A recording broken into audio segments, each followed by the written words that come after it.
What's the millennial question? Apparently, millennials as a generation, which is a group of people who were born approximately 1984 and after, are tough to manage. And they're accused of being entitled and narcissistic and self-interested, unfocused, lazy. But entitled is the big one.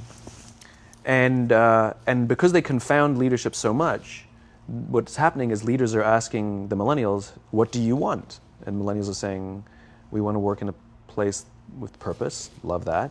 We want to make an impact, whatever that means.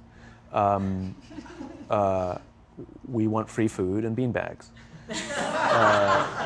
And so somebody articulates some sort of purpose, there's lots of free food and there's beanbags, and yet for some reason, they're still not happy. And that's because they're missing. There's a missing piece. What I've learned is that I can break it down into four pieces. Right? There are four things, four characteristics. One is parenting. The other one is technology. The third is impatience, and the fourth is environment. The generation that we call the millennials, too many of them grew up subject to, not my words, failed parenting strategies. Where, for example, they were told that they were special all the time. They were told that they could have anything they want in life, just because they want it. Right? They were told, some of them got into honors classes, not because they deserved it, but because their parents complained. And some of them got A's, not because they earned them, but because the teachers didn't want to deal with the parents. Some kids got participation medals. You got a medal for coming in last, right? Which the science we know is pretty clear, which is it devalues the medal and the reward for those who actually work hard. And it actually makes the person who comes in last feel embarrassed because they know they didn't deserve it. So it actually makes them feel worse, right? So you take this group of people and they graduate school and they get a job and they're thrust into the real world, and in an instant they find out they're not special, their moms can't get them a promotion, that you get nothing for coming in last, and by the way, you can't just have it because you want it, right? And in an instant, their entire self-image is shattered. And so you have an entire generation that's growing up with lower self-esteem than previous generations. The other problem, to compound it, is we're growing up in a Facebook, Instagram world. In other words, we're good at putting filters on things. We're good at showing people that life is amazing even though I'm depressed, right? And so everybody sounds tough, and everybody sounds like they got it all figured out. And the reality is there's very little toughness, and most people don't have it figured out. And so when the more senior people say, well, what should we do? They sound like, this is what you got to do. And they have no clue, right? So you have an entire generation growing up with lower self-esteem than previous generations, right? Through no fault of their own. Through no fault of their own, right? They were dealt a bad hand, right? Now let's add in technology.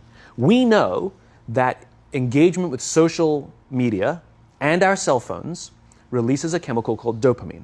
That's why when you get a text, it feels good, right? So, we've all had it where you're feeling a little bit down or feeling a bit lonely, and so you send out 10 texts to 10 friends, hi, hi, hi, hi, hi, because it feels good when you get a response, right? Right? It's why we count the likes. It's why we go back 10 times to see if my Instagram is growing slower, did I do something wrong? Do they not like me anymore, right? The trauma for young kids to be unfriended, right? Because we know when you get a hit of dopamine, which feels good. It's why we like it. It's why we keep going back to it. Dopamine is the exact same chemical that makes us feel good when we smoke, when we drink, and when we gamble. In other words, it's highly, highly addictive. Right? We have age restrictions on smoking, gambling, and alcohol, and we have no age restrictions on social media and cell phones, which is the equivalent of opening up the liquor cabinet and saying to our teenagers, hey, by the way, this adolescence thing, if it gets you down. But that's basically what's happening. That's basically what's happening, right? That's basically what happened. You have an entire generation that has access to an addictive, numbing chemical called dopamine through social media and cell phones as they're going through the high stress of adolescence. Why is this important? Almost every alcoholic discovered alcohol when they were teenagers.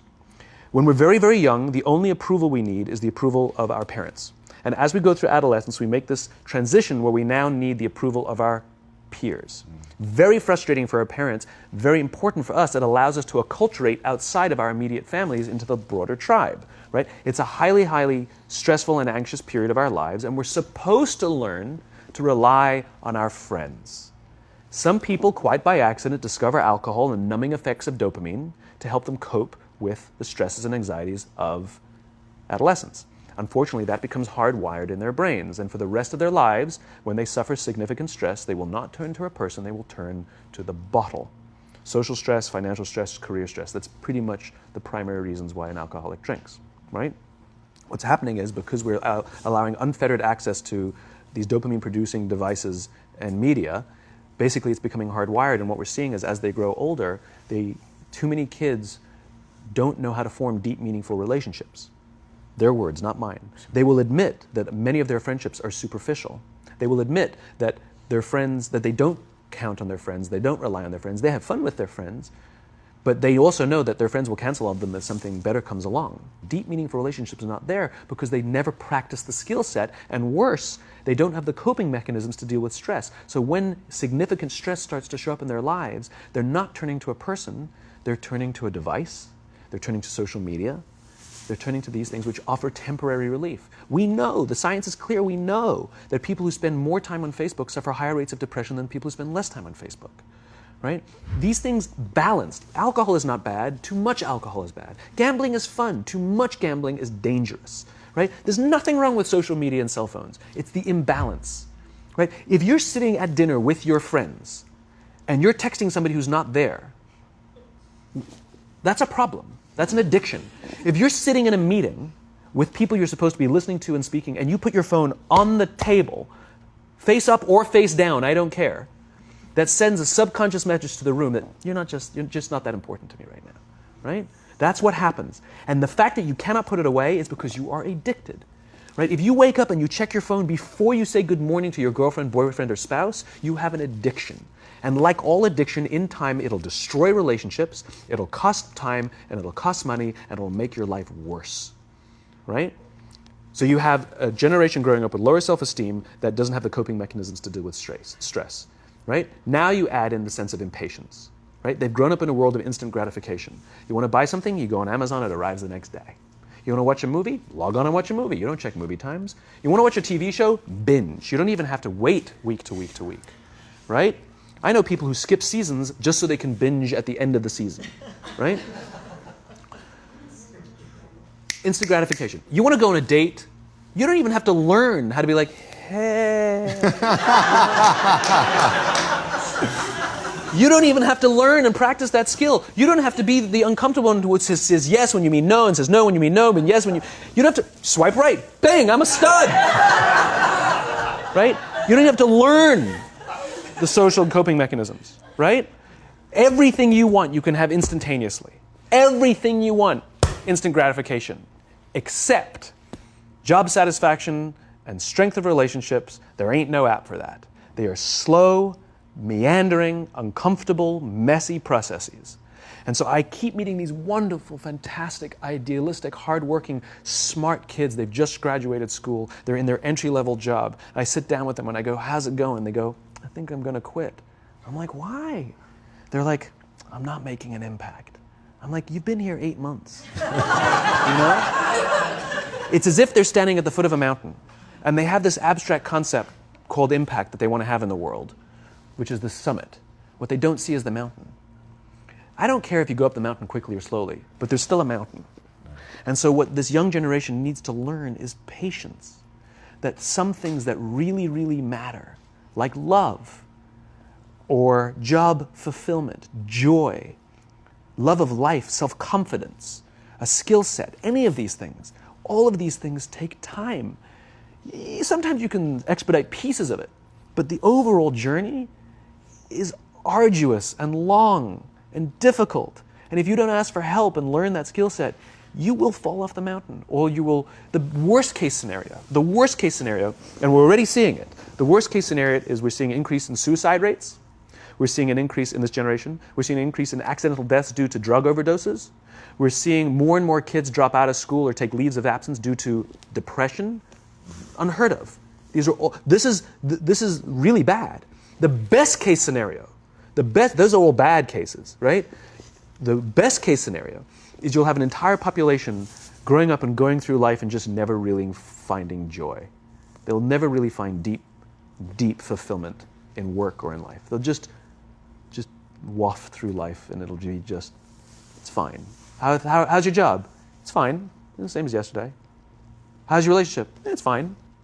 Like that's the best case scenario, which leads me to the fourth point, which is environment, which is we're taking this amazing group of young, fantastic kids who were just dealt a bad hand. It's no fault of their own. And we put them in corporate environments that care more about the numbers than they do about the kids. They care more about the short-term gains than the long-term life of this young human being. We care more about the year than the lifetime, right? And so we are putting them in corporate environments that aren't helping them build their confidence, that aren't helping them learn the skills of cooperation, that aren't helping them overcome the challenges of a digital world and finding more balance, that isn't helping them overcome the need to have instant gratification and teach them the joys and impact and the fulfillment you get from working hard on something for a long time that cannot be done in a month or even in a year. And so we're thrusting to them in corporate environments, and the worst part about it is they think it's them. They blame themselves. They think it's them who can't deal. And so it makes it all worse. It's not. I'm here to tell them it's not them. It's the corporations. It's the corporate environments. It's the total lack of good leadership in our world today that is making them feel the way they do. They were dealt a bad hand, and I hate to say it, but it's the company's responsibility. Sucks to be you. Like, we have no choice, right? This is what we got, and I wish that society and their parents did a better job. They didn't. So we're getting them in our companies, and we now have to pick up the slack. We have to work extra hard to figure out the ways that we build their confidence. We have to work extra hard to find ways to teach them the social skills that they're missing out on. There should be no cell phones in conference rooms. None. Zero. And I don't mean the kind of like sitting outside waiting to text. I mean like when you're sitting and waiting for a meeting to start, this is what we all do. We all sit here and wait for the meeting to start. Meeting starting? Okay. And we start the meeting. No, that's not how relationships are formed. Remember we talked about it's the little things? Relationships are formed this way. We're waiting for a meeting to start and we go, how's your dad? I heard he was in the hospital. Oh, he's really good. Thanks for asking. He's actually at home now. Oh, I'm really glad. That was really amazing. I know, it was really scary for a while. That's how you form relationships. Hey, did you ever get that report done? Oh my God, no, I didn't. I'll help you out. Can I help you out with that? Really? That's how trust forms. Trust doesn't form at an event in a day. Even bad times don't form trust immediately. It's the slow, steady consistency. And we have to create mechanisms where we allow for those little innocuous interactions to happen. But when we allow cell phones in conference rooms, we just, okay, have the meeting. And then my favorite is like when there's a cell phone there and you go like this, you go. It rings and you go. I'm not going to answer that. Like, Mr. Magnanimous, you know? When you're out for dinner with your friends, like, I do this with my friends. When we're going out for dinner and we're leaving together, we'll leave our cell phones at home. Who are we calling? Maybe one of us will bring a phone in case we need to call an Uber or take a picture of our meal. That's what I was saying. Come on. I'm an idealist, but I'm not insane. You know? At a heathen. I mean, it looked really good.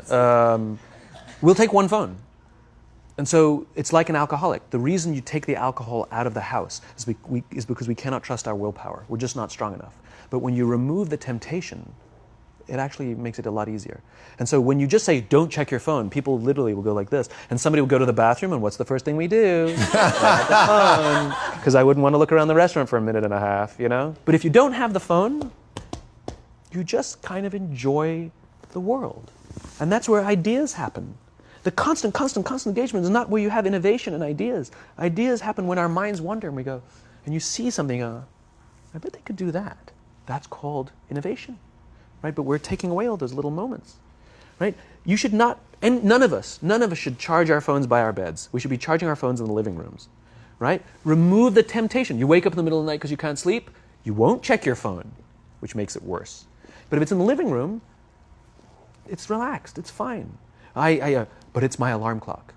buy an alarm clock. They cost $8, right? I'll buy you an alarm, right? But the point is we now in industry, whether we like it or not, we don't get a choice.